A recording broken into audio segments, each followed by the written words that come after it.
Show number 99. So what that means is next week is a very, very special show, which means we may not get our best from Jason and Logan tonight because they'll be like, it's show number 91. That's not going to be the one anyone remembers. They're all special, Mark. All our shows are special. They are all special. It only happens once a week, everyone. This is the highlight of so many people's weeks. Mm-hmm. I hear that all the time.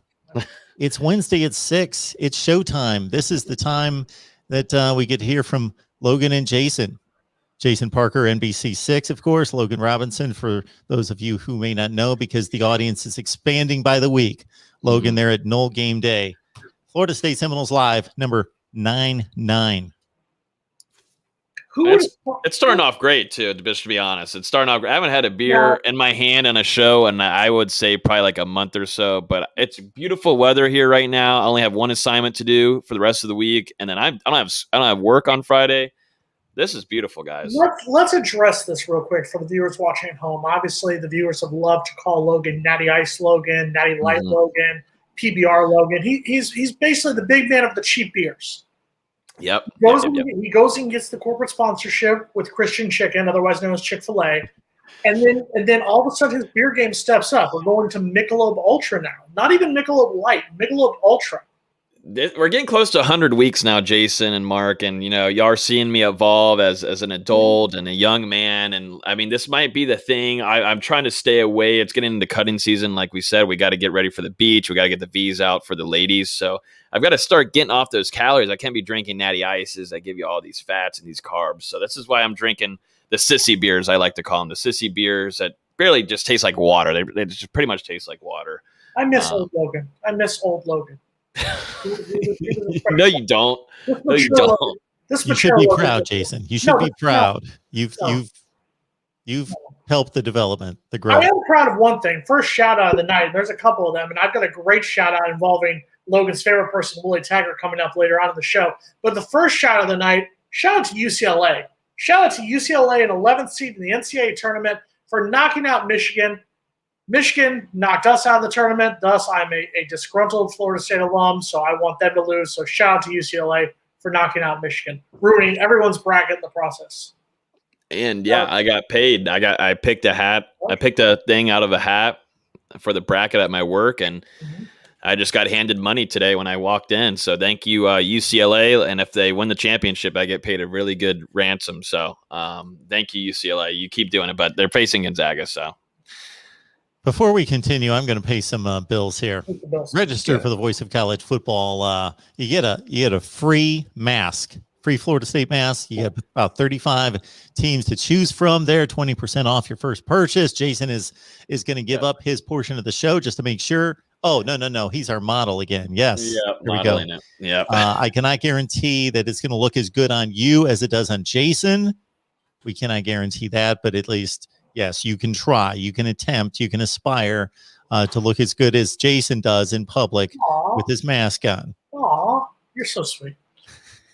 And so we've got our masks available, about 35 teams, including, of course, the Noles. They're at voiceofcollegefootball.com. Or even if you don't want a mask, if you're like some out there that are anti-mask, you don't want a mask, still go to voiceofcollegefootball.com and just check out the site, humor me, build the channel, help us out here. Also, we got the super chat available. Individual contributions are welcome. Okay. Logan, before we get into the big football, the hardcore stuff here, Logan gave me an idea for the 100th edition next week. Oh, God. Because, Logan has been able to add a further production dimension to the show in previous weeks with the video clips. He's going to have to show me what he does, because we may have to integrate some video clips, maybe a best of. Well, I'm not gonna work that hard. Maybe just clips from the first show. Mark, it's a button that says share. It's you can do this, buddy. Well, he's saying we got to put together the clips for it all. A button that says share. You just hit the button. Yeah, but what am I sharing? Oh, that you're on your own. Where's the exactly. Yes. I take it to the air. Logan puts it up there. I know how to do that portion of it. I'm just here for community value. So I'm just doing it. You know what? I do already know how to do it. Oh God. I just figured it out. Okay. Well, Alrighty. thank- If I can take these other elements to air, I just figured out what needs to be done. Okay. We're basically, fans, what Mark's saying is stay tuned. Hilarity will ensue next Wednesday for our 100th episode. it's going to be good. It's going to be good. I'm What surprised, Jason, you didn't think of something like this. What are for we getting? the 100th show? I'm thinking what I'm going to get you guys because Logan still hasn't sent a Noel Game Day hat that he promised he was going to send. I am making more. We have 30 more being made. So once those are made, there's 2 specifically for y'all. And I think we have to wear them a few times a month or at least have them somewhere. If you send us hats, Mark Rogers TV, the voice of college football, Jason Parker, the voice of, Pembroke Pines, we will wear our hats on the air and give love to Noel Game Day. Deal? You speak for Exactly. One of my favorite things that Jason does is speak for me. I love that. I need somebody to speak for me because, Logan, you've noticed how many times I wear a hat on air. Right. You see this on a regular basis. I have never worn a hat on here. My hat will sit right here. Okay. Logan, watch this. Watch this. We're going to do the classic thing in my family raised by a Jewish mother. It's called Jewish guilt. You ready for this? Yeah. Mark, if you really loved Logan, you'd wear the hat. I will wear the hat for like a segment for a time period. 10 minutes. 10 minutes. 5 minutes tops. 5 minutes tops. Deal. You guys will find out that I don't look good in a hat. I just don't look good in a baseball hat. No. I never did look. I'm mostly covering up the balding stuff you got going on here, so we don't need to. The viewers don't need to see that. Yeah. Oh man. All right. There were no hats on the field. None. All headgear, hitting popping pads on Saturday, Logan. Second scrimmage in the books, and it was not so pretty one. It was kind of ugly, to be honest.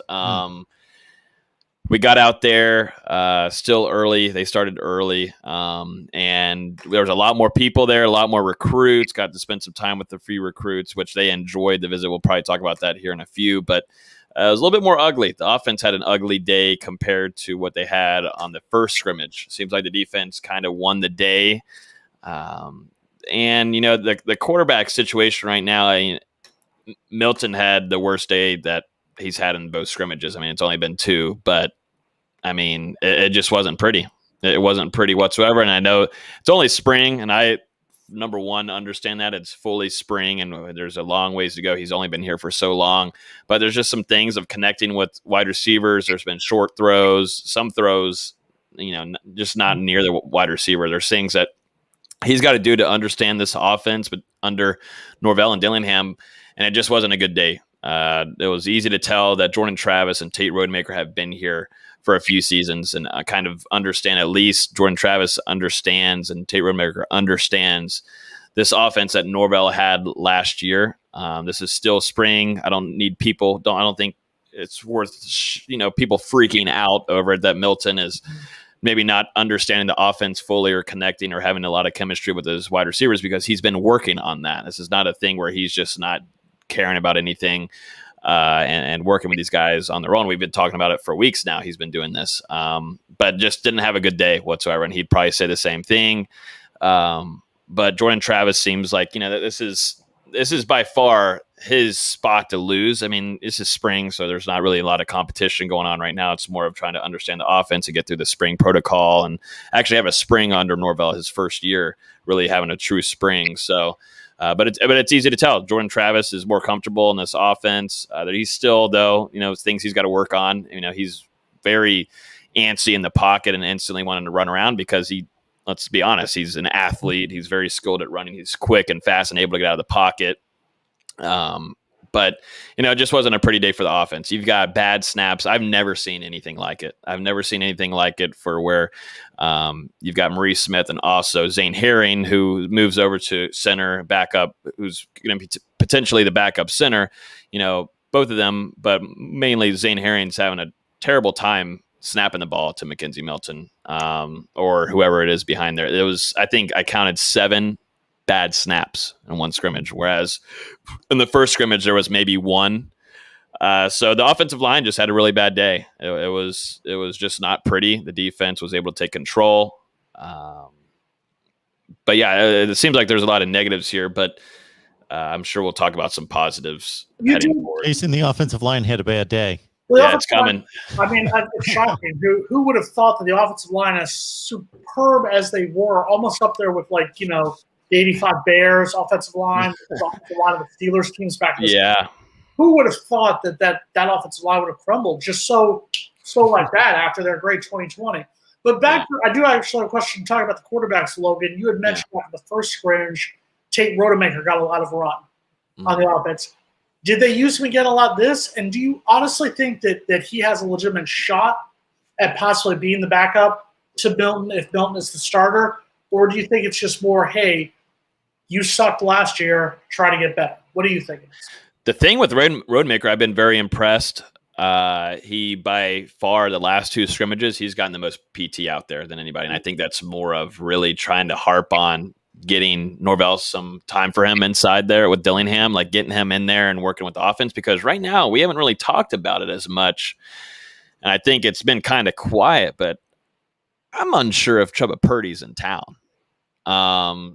We haven't spotted him in the last 2 scrimmages. We've seen multiple guys, which we'll talk about, that are unhealthy right now, that are injured, that are scooting around on scooters, that are still attending these spring scrimmages.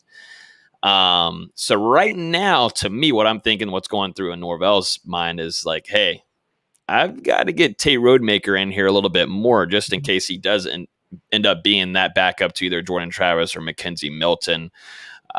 Because, the thing with Rodemaker last year, he was just kind of, still young. You get thrown into there. I mean, the competition wasn't too extreme, let's be honest, but didn't play so well. But you could see now, it seems like he's had he's had a few chats maybe with the staff, definitely with Norvell. We got to have you step up. We got to get your mental game up. We got to get you focused on the right things, stay focused on school and also football and practice and, learning the film and reading it. And that's what I feel like this is headed right now for Rodemaker, because right now you have 3 scholarship quarterbacks that are out there. You've got Jordan Travis, Tate Rodemaker, and Mackenzie Milton. And right now, 2 of them that are, miles ahead of Milton right now are the 2 guys that have been here for the longest. So I think Rodemaker, I think this is what Norvell's doing, because he's worked with the ones a few times, Rodemaker has, in these last 2 scrimmages. Mm-hmm. So I think that's the plan moving forward. I just don't know where the future even lies for Purdy at this time, which is a little, I wouldn't say it's too extremely worrisome, because there's obviously some things that he's working on with his upper body and rehabbing, but just the things that we've been hearing for the last month, it's just coming into fruition, and it makes sense now on why maybe he's not at these scrimmages and maybe why he's spending some time with family back at home. So who would you say after the scrimmage? I asked last week, and I'll ask again this week, who would you say underachieved and who overachieved? Who did the best and who needs more work before the spring game on April 10th? Someone that's overachieving right now, I'll do 2 of these guys, and it's FSU fans will like hearing this. Overachieving right now are a mix of Derek McLendon, defensive end, along with Quashawn Fuller. Fuller had a really pretty solid first scrimmage, a lot of hurries, and had a sack or 2. And then this second scrimmage absolutely balled out. He was all over the place. I remember, I think it was a pitch off to the right side with Toa Philly. Quashawn Fuller was on the left side, so he had an even farther way to go, and it was actually the one that was 1 and 2 with the tackle there. So, and was able to make a TFL too. But he had, I think, 2 or 3 sacks this last Saturday. The one thing that I've was hearing during this offseason that he was working a lot on his shape, and I mean, he looks great. He looks in really good shape. I know he was a little not so happy with last season with, his conditioning and, getting kind of outworked, but not outworked, but, wearing himself out during games and not being able to stay in there for a lot of the packages or plays. He looks a lot better, and this is only just a spring. He's got a longer offseason to go. So it's a good sign to see a Fuller who, has talent. The biggest thing was really maybe getting in shape and be able to, last during drives. Someone maybe, I don't know if there's someone that's really out there right now. I mean, I know there was a lot of hype towards maybe Brian Robinson, but maybe he's had 2 passes thrown to him this spring during these scrimmages. But But I don't think there's someone that's really underachieved. I would say. I'm trying to think of someone. I mean, I'm not going to say Mackenzie Milton because he's just arrived here. So I'm not going to harp on him. If it were to be the fall and this was still happening, then most certainly. But he just didn't have a great day. He just did not have a good day this last Saturday. But I wouldn't say he's really too underachieving. But the good thing about him, his mobility looks good. There's a way big difference in mobility between Jordan Travis and Milton, but that's not what Milton's praised on. His is being able to read the defense, make accurate throws, make the quick reads, make your different level reads. I don't know if there's someone that's really underachieved too much. Most of the guys that were expected to kind of make some jumps or at least look how they look pretty solid have done so far from last season. I mean, you could always say the offensive line, the shot. I mean, as solid. I thought they looked solid in the first scrimmage, but this last one, there's a lot of miscommunication. I remember seeing Maurice Smith and Brady Scott going at it on the sideline on the second scrimmage. They weren't happy with one another. They had probably some kind of miscommunication, or someone was holding someone accountable, which I'm always 100% for. But it just seemed like an overall miscommunication. Coach Atkins didn't seem too happy with the day on the first scrimmage. They were doing up downs after the scrimmage. The second one, though, where they had a bad day, they weren't doing that. So I'm wondering if they had a little extra activities after they went into the locker room. But yeah, just not a pretty day. I have to call a timeout here. Looks like I'm going to use my first time out here of the show. I'm going to call it the hypocrisy of Miami fans here, because I've watched this back and forth. Mark's been pointing up a solid conversation. Mr. HD, shout out to you as a Miami fan. He's riling up the Florida State fans. But Ronan Jones right here. Quote, I love this live chat. We've got 15 ACC championships. We can't win football games, but at least we have those conference championships to fall back on. You're right. Because Miami fans don't ever talk about championships that were won before this year's signing class was even born. The last football championship you won, national title you won, was in 2001. You can't talk anything about championships when you haven't won one in 20 seasons. That includes conference championships. Logan, they've never won an Atlantic Coast Conference championship. The last conference championship they won was in 2003. I was 4 years old. Right. 4 or 5 years old. I was a sophomore in college when they beat us in the Orange Bowl that year, 2003 season. We won the ACC. They won the Big East. They beat us in the Orange Bowl 16-14. I was there for that one. You can't talk. You are a hypocrite, Ronan, just like many of your other Miami friends. I love you, buddy. Shout out. Thank you for your support and your money you give us that we have to then transfer over from euros to American currency. But you are a hypocrite. Fine. I will not talk about our ACC championships that we've won. Yes, we've won 15. You've won none. You don't ever get to talk about your national championships again because you haven't won one since the first year of the George W. Bush administration. That was 3 presidents ago. I apologize. What's a more fair and accurate count would be how many ACC championships since Miami entered the ACC. So what's that, about 6 or 7 to nothing? Let's see. Something like that. 04, so let's see. 05, 12, 13, 14. So 4 to none. 4 to none. And it started right out of the gate. First comment, and then it hasn't stopped between Miami and Florida State in the chat. There hasn't been a comment about 2021 in the live chat. It's all been. I will say this: since 2015, they've been to more ACC championship games to us. They've been to 1. We've been to none. So they're right there. The U is back. They've been to 1 ACC championship game in the last 2 decades. And it was a quality effort. But they have cool chains, right? Cool turnover chains. Yeah, those are cool. Those are awesome. Yeah. One optimistic note of hope for anybody who gets too rattled by the Mackenzie Milton performances to date.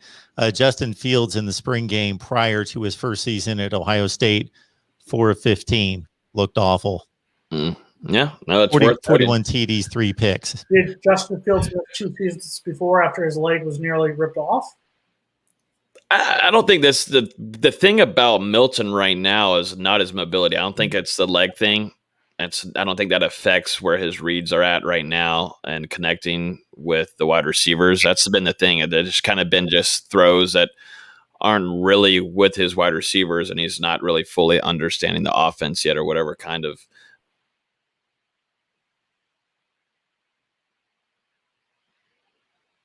Okay. That was a good point he was making right there. No, and to touch on what Logan was saying right there, my beef once again with Mackenzie Milton is not the fact. Yes, he's coming in, he's learning the new offense. This is what he's supposed to do. He's going to struggle at certain points. That's going to be expected. We're not going to see the real Mackenzie Milton until that first game against Notre Dame. It's the first time somebody's going to try to rip his leg off again. That's where the concern is going to be. He's going to take that first hit. Notre Dame's going to come, and they're going to probably blitz on the first drive of the game and say, here you go. We're going to see if you can survive. That's where we're going to all be concerned at that point. Logan looks drunk. Logan will determine at some point that he has left the conversation, and this is all up to him. He did. Yes, he just was able to pick that up. I don't want to move too quickly onto another topic, because then if Logan needs to finish up, because stay tuned, everyone, because later in the hour, Jason is going to put a spin on the late Howard Schnellenberger's impact on Florida State University football. You did. So stay tuned for that. We are how many weeks from the spring game? We are 10 days, April 10th, 5 o'clock on the ACC network. For the dozens of people who get the ACC network, you can watch at home. We are going to do post-spring game Florida State coverage. We're going to do Clemson this week. This is what we do. It's the voice of college football. It's Jason. literally, it's a 2-quarter game. We're playing 12. Whatever it is. 12-minute quarters. This is what we do. This is why I'm here. So watch us at 6 o'clock. We'll be here. We'll be back in an hour after the game with all your coverage of a spring scrimmage. Yes. That's what we do. It's a college football channel. So this is what we do. I got nothing to do. Let's do it. Why not? Spring scrimmage. Hey, there he is. Hey, he's back. With a new background. He changed locations He's on on us. his phone now. My computer decided to just go ahead and start updating. It didn't alert me or anything. We're over here just updating as we speak. Why not just go ahead and close the thing? I might have said a few. It probably said it, but you're drunk off Michelob Ultras, and so you didn't see them say, hey, we're going to update. I wish I was. I will be honest. I wish I was drunk off. I think you're drunk on Michelob Ultra. The frozen shot of you, Logan, was epic. It was a good look. Shout out to the guy with a East Carolina mascot talking about our football team being dead. Your best player was Jeff Blake. Let's calm down. This is our man DeAndre here. Hey, thank you, DeAndre. We love DeAndre. Your best player was Jeff Blake in 1992. Let's calm down. DeAndre is quite the college football historian. And yes, he graduated, I believe, from East Carolina. He's a Clemson fan. Imagine he also likes the Pittsburgh Steelers. So you've got this kind of odd blue, gold, purple, and orange is what that stands for. Well, he's pretty much like Logan. You don't know why the hell he's rooting for the Steelers. Got it. Okay. Wrong. Logan, you were saying about Mackenzie Milton. You were talking about that. Go ahead. Yeah, I know. I was talking about Mackenzie and how I think, the mobility has looked good on him. I think what maybe fans are going to be worried about is how his learning the offense is going to be. And I would rather have that worrisome than the mobility issues, if that's really affecting him and getting the offense, being able to work the offense.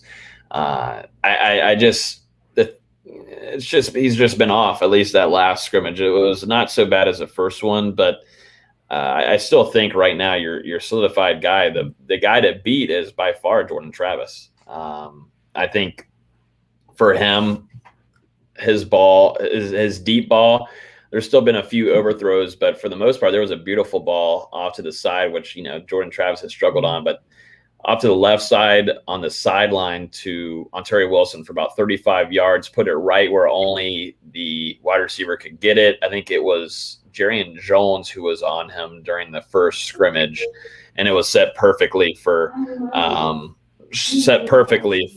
Wilson. And so there's just different things Jordan Travis has got to work on. Number one, getting reads down, the first reads. That's something that, during the second scrimmage, he did a very well job on, which I was pretty impressed by. But the first scrimmage, there was some struggle there. And number two is being so antsy in the pocket, wanting to get out of the pocket and run. He knows he's fast, he's quick, and he can pick up these easy 20, 30 yards. And, to him, that's easy money. But there's sometimes where there's chances where you've got a wide open wide receiver for a 50, 70 touchdown yard game, and that's just things he's working on. So the guy to beat by far is Jordan Travis right now. I don't think it's the other way around where it's, the guy to beat is Mackenzie Milton. Right now, Jordan Travis and Tate Rodemaker are laps ahead of Milton, and we'll see if Milton is able to get that playbook down, build that chemistry, make those reads, understand what these wide receivers do on their cuts and what kind of route style they're at. So that's kind of just the quarterback situation.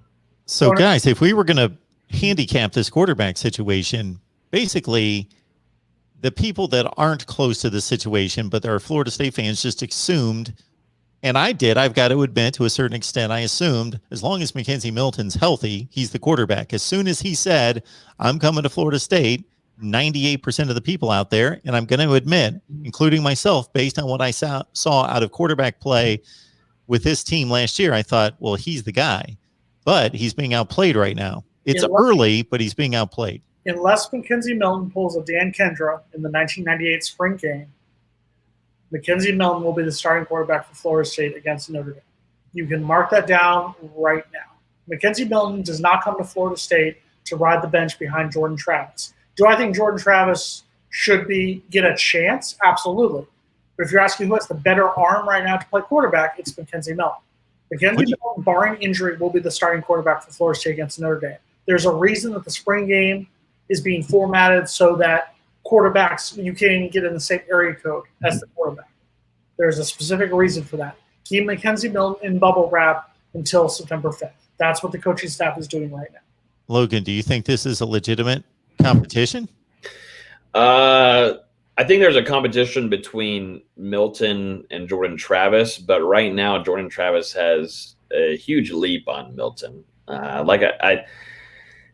I do think Milton is coming here, obviously, to start. That has probably been the intentions from both Norvell and obviously Milton. This is his last year. He wants to compete and get a starting job, but it's still early on. I hate saying that right now spring is really a competition more than anything because Milton just got here. He's learning the playbook. He's getting chemistry down with his wide receivers and running backs.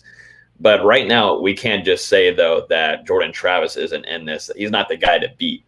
I think Jordan Travis is the guy to beat. And, the scary thing to think of, if Jordan Travis is able to spend this offseason and get better at throwing, that marks a pretty interesting quarterback that Florida State can use in their favor. That creates a scary quarterback for Florida State's offense because the thing lacking him was getting his reads down, being a little bit too antsy in the pocket, which is understandable. You have Florida State's offensive line, but there were some things last year where he had good protection, but he was still being antsy, wanting to get out of the pocket because he's so quick and fast, and he's able to make those 10, 15-yard gains where, you're missing a wide open Keyshawn Helton, which I saw multiple times in the stadium alone where he'd be wide open down the field and Jordan Travis isn't finding him. So those are things where if those corrections are made, I wouldn't be shocked to see Jay Trav out there against Notre Dame to start off the season. So it creates an interesting thing. We still have a spring game to go through too and watch where you actually see in front of people. They'll be there playing, and we're in an open scrimmage, so they're not going to run everything right in front of us. And we've heard some little tidbits of Milton showing out during during practices. So we'll see what they really run in a scrimmage practically, but a really a game type situation next Saturday when they are in Doe Campbell Stadium. I think it will be fun to watch. It's going to be interesting because right now, there's been a lot of harp on Milton not looking so great and whatnot. Let's see what happens on April 10th, though. Let me get to the super chat, and I'll cut you guys loose so I can move along in the live chat. Ronan, this guy's phenomenal. So this guy, regardless of the show, is here for us, supports, regardless of your fan backing. And I know Florida State fans especially don't appreciate Ronan, but at the same time, man, he supports the channel and he supports all these shows. And Ronan, we appreciate that so much. So Ronan is stating here, support Mark Rogers, not FSU. You will never hear me gloat about the 0-1 Canes, except when some raving lunatic, I just read them as I see them, claims the 13 FSU Seminoles can hold their jock straps. I'd much rather focus on 52-10 and 2021. Go Canes. I'm going to go a step further than that, obviously. And Canes fans, especially down here and whatnot, they're going to gloat about 52-10 forever, just like I gloated about 47-0. We beat their worst team 47-0. They beat our worst team 52-10. That's what we're going to do. I'm going to have to hear about it for a while. I understand it. I'm going to go a step further, Ronan, as the raving lunatic that you're speaking of. 2013 FSU beats 2001 Miami by easily 2 touchdowns. It's not even close. Not even close. What? And I'm sober. This is water. Here, hold on. Do you hear that? That's the sound of the firing all going off in the chat. The firing squad has started. Okay, I've heard enough out of 0-1 Miami and 13 Florida State that I've got to come to the charge here, and I've got to come to the forefront, and I will post a video matching up the 0-1 Miami Hurricanes and the 13 Florida State Seminoles, and I'll give you a final score. Which is obviously an opinion. I'm not saying my judgment is the judgment. I would never claim that. We've said this before when we ranked them earlier, and I told you the 0-1 Canes are the second best college football team of easily the last 20 years, 30 years, easily, without a doubt. They are far and away the second best college football team, and you all know who the number 1 is. And we know you're extremely biased on the point. No, I am extremely objective. I cover the Canes. I will be at the Canes spring game. I will be at the Canes spring game, which the Canes don't want us to say it's a spring game, but just to piss them off, yeah, their spring game is on April 17th. Make sure you go out and support the Canes. I don't know if you're allowed to go, but just go out and support them no matter what. So if I sat here and said that the 2014 Ohio State Buckeyes were the greatest team of all time, that wouldn't be biased. I think you are objective. I trust your objective opinion. I think that either. 100% objective. I am being 100% objective. I said the Canes are number 2. Florida State's just a lot better. But you know what else is a lot better? It's the best part of our outing, I think. And we've done it 99 times. We've had 99 problems. But hitting the like button ain't one, right, Logan? Wow, that was a great transition there, and I like the lingo there that you had, Jason. Shout out to Jason. We're at 99 shows. It'd be something incredible if we were to hit even just 50 likes before this gets over at 7 p.m. Eastern time, by the top of the hour, wherever you're at. It would be a phenomenal experience, and we will be here to view it. If you hit the like button, we do this every week. It'll come up on your feed more. If you hit the subscribe button, it's even better because you'll be notified whenever Mark puts out a live video or it puts out one of our snippets talking about Florida State Seminoles. There's all different kinds of things that you guys should be in tune with. But we've been doing this 99 weeks. We're about to hit 100 weeks next week. And what a perfect timing before Florida State spring game. I mean, it seems like it's just going to be a full episode of just talking about what we expect with the spring game. There's a big one ahead. Mike Norvell's first spring game. COVID's out the door.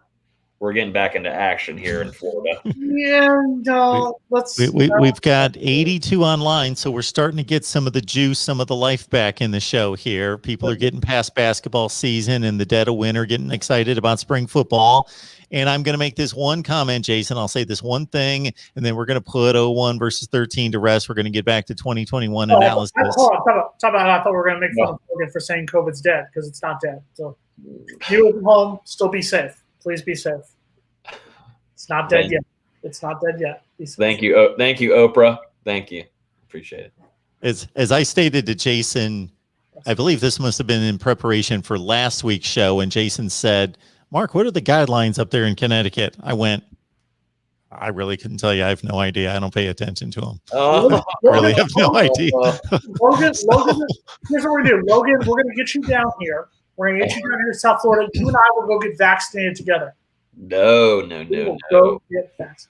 I don't want to be a zombie. Okay, so we're going to get back to 2021. My final statement on Florida State and Miami, I'll get away from 0-1 versus 13. This is how I see it in a very general sense. I think it's pretty much a standoff in this way. Miami fans clearly have the bragging rights right this second. They had the better team last year. They won by a big score. They've won 4 straight. They are clearly the better team, unless something changes right now. And they're not a great team. They're not a great program, but they're better. Okay. Florida State, as we pointed out with Jason just a few minutes ago, since Miami joined the ACC, it's not close. Florida State has been the better program over that period of time, has been the better program. Again, not even close. Has won a national championship, has been in contention for other national championships, another college football playoff appearance, more conference championships in a shutout. Okay, all time, it's a great debate. Both programs have highlights to underline and emphasize. It's a tremendous battle all time, which is generally a since 1980 argument. And that's all I have to say on it. And I will just say this right here. Ronan's argument, and the argument for many Canes fans, when they talk about this argument, is that the 01 Canes was the greatest squad because of all the players that went to the NFL. I will agree with that. Vince Wilfork, Jonathan Vilma, Clinton Portis, Jeremy Shockey, Brian McKinney. Great group of guys who went on to the NFL. Well, 100% agree with that. It's if you're going to compare the 2013 season to the 2001 season, Florida State wins that one. Just on those seasons alone. If you're comparing the NFL careers, absolutely. But on that season alone, that Florida State team wins. Who's going to start the season from Miami quarterback? De'Aaron King. De'Aaron King from Miami. De'Aaron King. Yeah. I still want to wonder who's starting for Florida. But Emory Jones. Yeah, well, there's a reason why Eric Gilbert left there. Don't want any part of that offense with who's throwing the football to him. He saw one full practice of Emory Jones throwing the football and he transferred. Sorry. I'm getting. Why are we talking about rivalry? Yeah, we're going to pull this back into Florida State. Hold on, just for the record, I'm going to say this, and you can call me a hater. You've called me Oprah. I've been called a crazy lunatic so far. This has been a solid name-calling edition of Mark Rogers TV, the voice of college football. But they have beat us the last 2 times they've played us. So, absolutely. Sorry, we can't say much. They have absolutely. Beat us. 4, right? No, the Gators. Let's talk about the Gators. Oh, the Gators. Okay. They didn't want any of this smoke last year. They did not want any of us. They thought we would hurt their strength of schedule, so that's why they backed out playing. Jason, I'm sure you've noticed in previous weeks that the name calling is even more fierce than what we see on the screen. I respect the game. I respect it. Logan went with Oprah. It was abstract. It was different, calling me a black woman. Yeah. I appreciate that. It was something different. I don't take those to the screen unless they have a dollar sign attached to them. And I get it. Trust me. I've had viewers on here who've called me the same thing Myers Leonard called the person in the video game. I've had people say the N-word in my stuff on Twitter because I had the audacity to defend Willie Taggart. I get it. We have immature fans. I know you don't mind, but I keep those off the screen as you know, I like to honor and treat my even though you guys aren't guests, but that's the best word I can come up with. My analysts, I like to keep clean, and I don't care what keyboard jockeys have to say. I know you don't care. No. We're gonna honor the super chat right here that stays along the lines of the quarterback situation from BGPO Football Funk.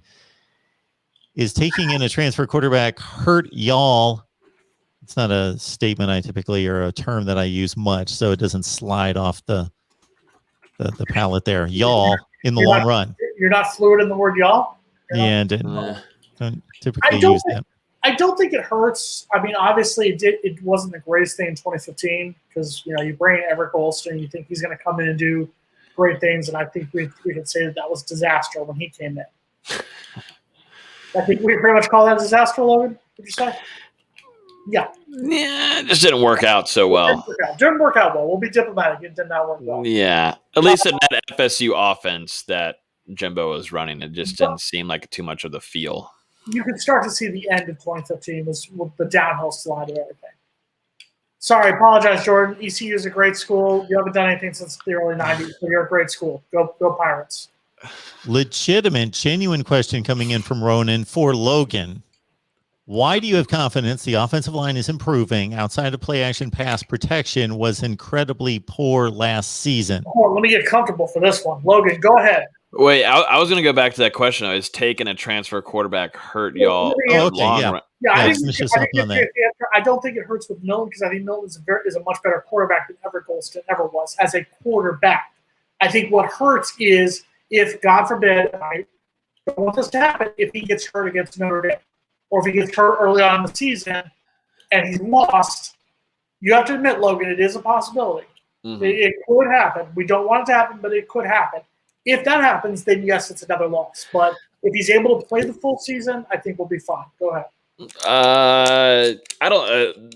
There's two playing factors in McKenzie Milton coming. So obviously we know what he was at UCF before his injury. Outstanding quarterback, could have been a Heisman finalist by far with the season he was having in his career that he was having.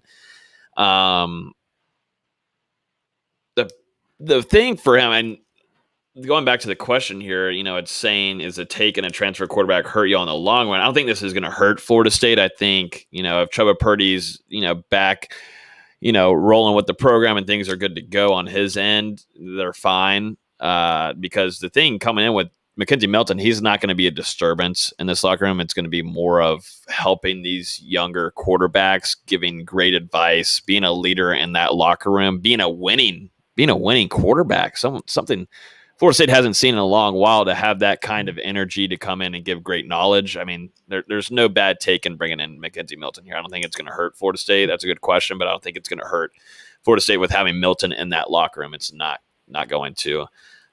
This question about the offensive line improving outside of play action pass protection was incredibly poor last season. There was a lot of improvements for a multitude of guys.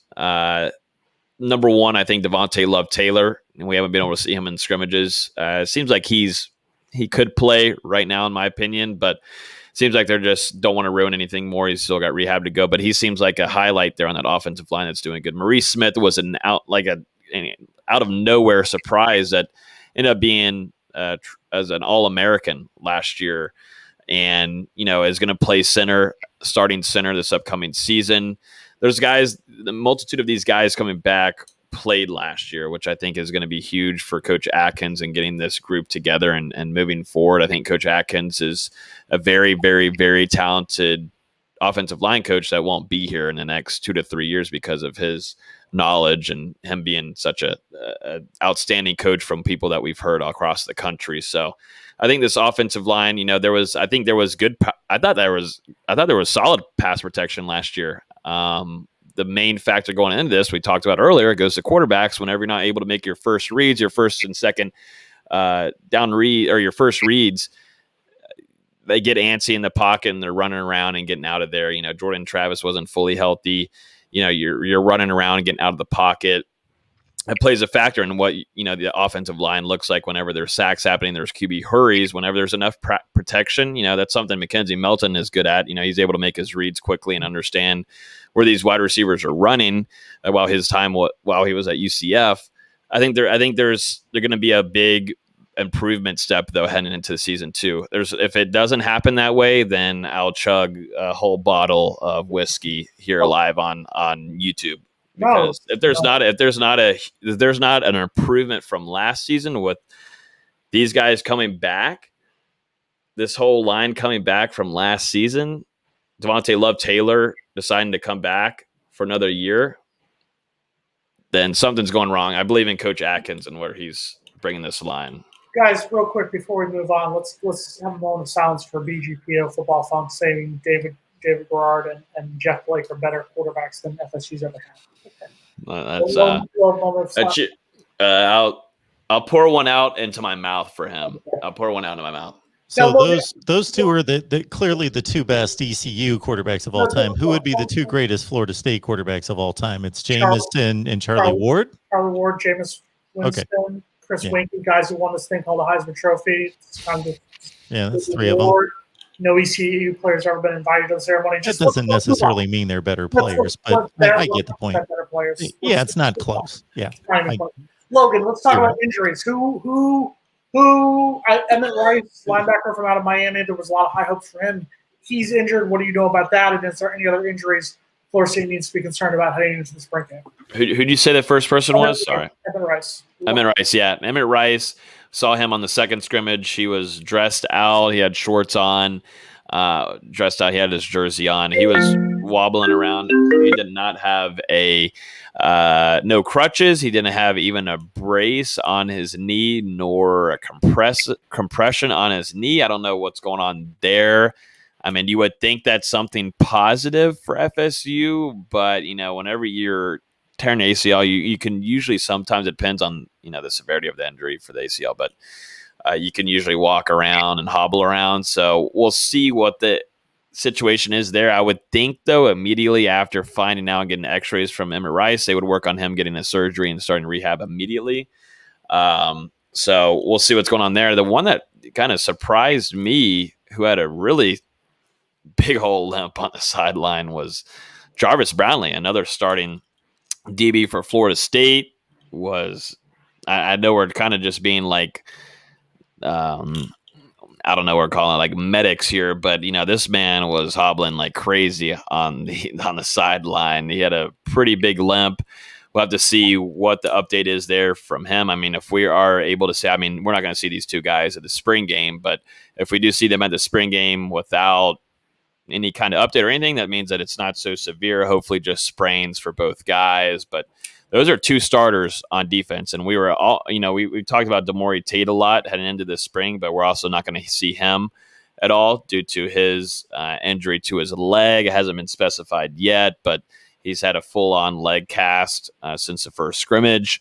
We were thinking maybe Demore Tate would be eventual starter as a corner, but we haven't gotten the chance to see him play. We won't see him play this whole spring.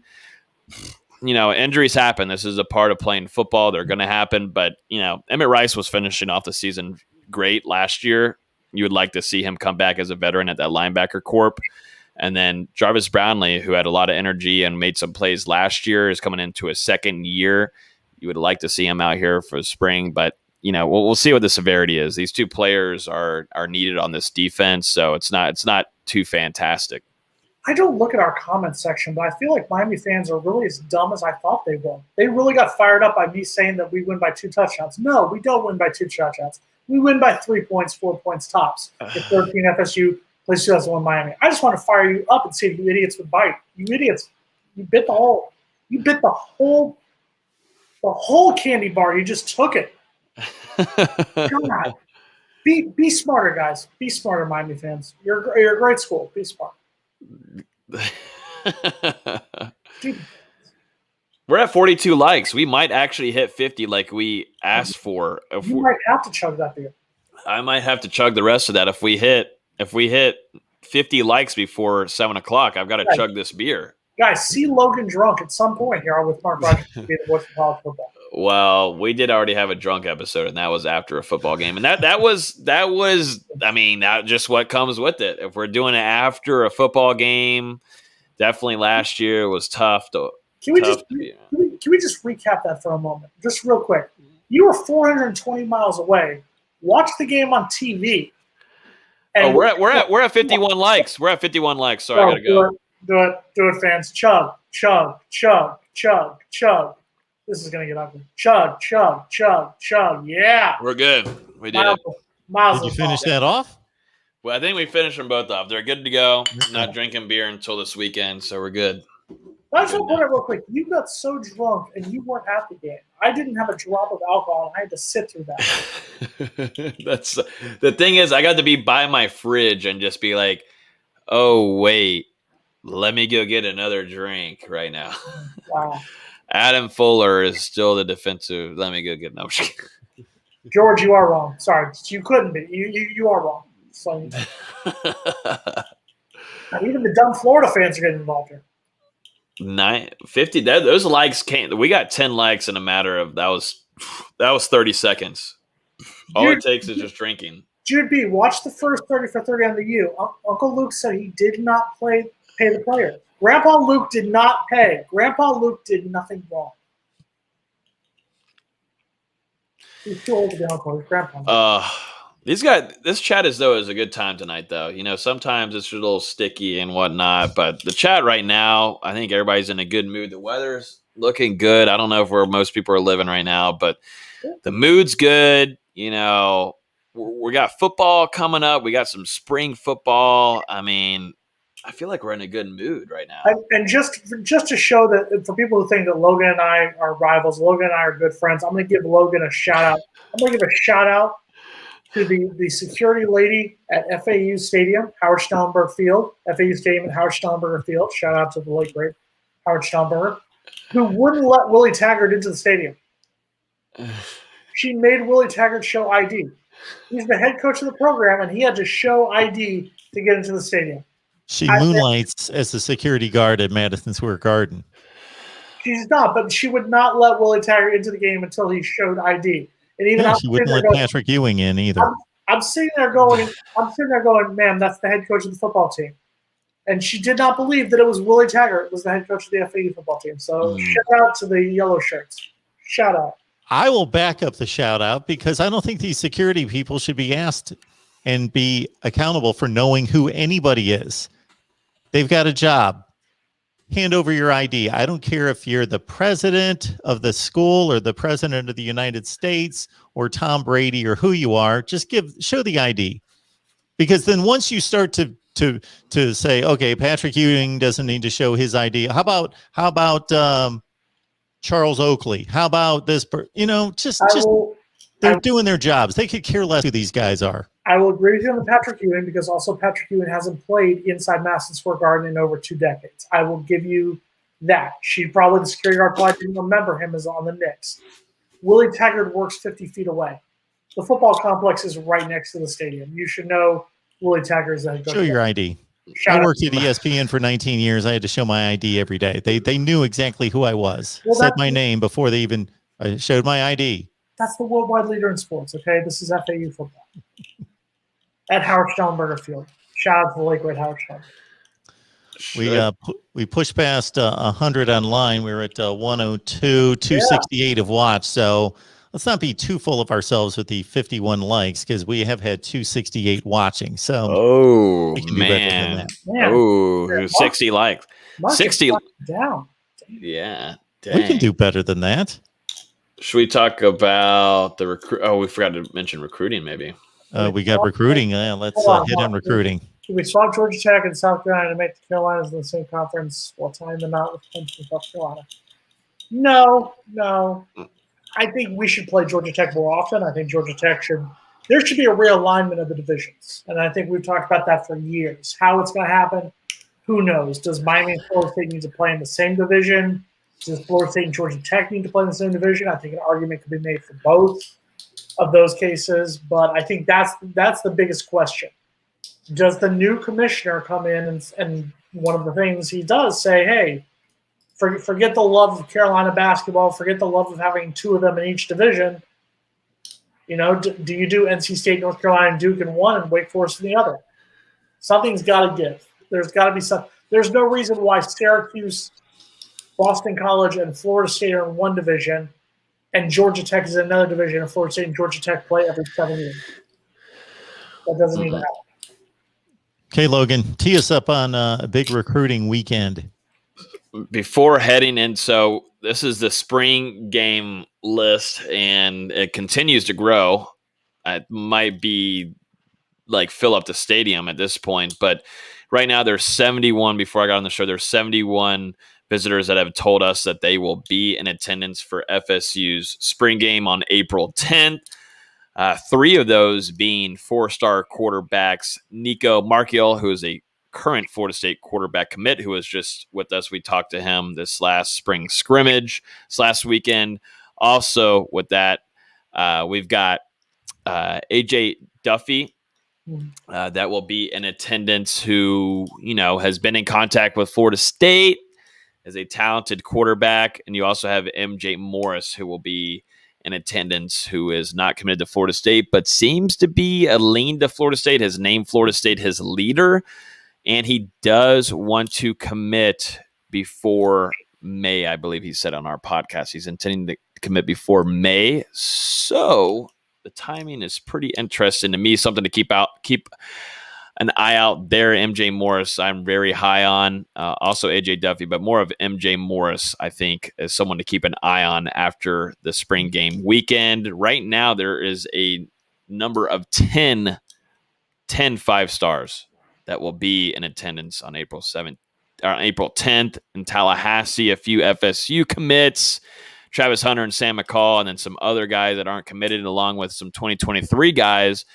that are now being listed as 5-stars starting today from 247 Sports, which FSU is number 2 behind Texas in the country in the 2023 rankings. Florida State is on a big roll right now in the 2023 recruiting board. It's so extremely early, but it is a good sign that Florida State is in talks with these guys and making relationships. Florida State is number 2 in the country in the 2023 rankings behind Texas. So, a lot of recruiting stuff going on, but the big thing here, 71 right now, 71 recruits, and we still got a week and a half to go before kickoff in Doak Campbell Stadium. So recruiting's picking up, and we'll see, usually after spring games, there's a few commits here and there. Could Florida State jump into that number 1 rank in the 2023 class after it?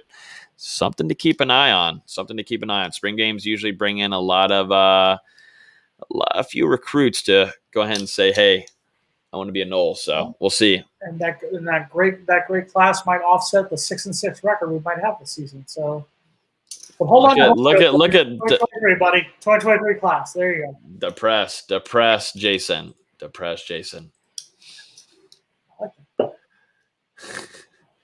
Yes. There you have it. If 99, it's an almost competitive conference. We'll give you. If number 99 was that good, can you imagine what 100 is going to be like next week? I'm thinking balloons. I'm thinking strippers. Strippers and balloons. Okay. Vaccinated strippers, of course, but I'm thinking Logan. There's no strip clubs. Hey. Logan can't get a stripper. I'll assign the strippers and the balloons, one to each one of you. You guys work it out as to who brings what. I got the best selection of strippers down here in South Florida as opposed to Connecticut or Tallahassee. I mean, I would believe it. Yeah, that would be my guess as well. So big show number 100. If I think about it, I will tweet out some type of a promotion every day. Just to let people know, get a buildup going for next week. Maybe we get 200 on here live. Oh, my gift to you both, and I think my hope and gift to you both is the Bobby Bowden sticks around for our 100th episode. Oh my God! Because Miami lost their icon. Howard Stellenberger passed away last Saturday. He won their first national title. He essentially built the Canes program. He was. If you're going to say it, the Mount Rushmore of college football in the state of Florida, Miami's guy would probably be Howard Stellenberger. Ours would be Bowden. Florida's would be Spurrier. I'd put Jake Gaither up there from FAMU. UCF people would probably put Scott Frost up there. FAU people would put Willie Taggart. Who knows at this rate? But Miami's icon, Urban Meyer. I think, but Spurrier built the program as a player and as a coach. I think you got to get more credit. He built the program. They had a good program before he got there. No, they were a team that was used to being 5-5. They were really good in the 80s. And Spurrier was the he built the program. They weren't that great in the 80s. Look at their records. We'll have a debate. We don't have to have a debate. Go look at the records in the 80s. Yes, I'm not saying they were as good in the 80s as the 90s. They weren't, but they were good. It wasn't a Florida State or Miami situation where they were like winless or 2-9 all the time. They were good in the 80s. Nobody could be a dynasty like we were in the late 80s and the early 90s. That's fine. I understand. No one could be our dynasty. But back to what I was saying, Stellenberger built Miami's program. So, and he was always a friend of Bowden. They got along very well. We interviewed him multiple times. He used to call me Seminole because I was always wearing something FSU whenever we interviewed him. Great guy, great coach. Argument could be made. He should be in the College Football Hall of Fame. So from the FSU side, our thoughts are with the Stellenberger family. Thank you for that, Oprah. I prefer Gail. All right, big show number 100 next week. Join us. We'll be here, hopefully at 6 o'clock as we typically are on a Wednesday night. See us then. Jason Parker, NBC6, Logan Robinson, Nole Game Day These two are the best. They make it happen. They make it work each week. Thanks, guys. Yes. Thank you. See you 100 next week.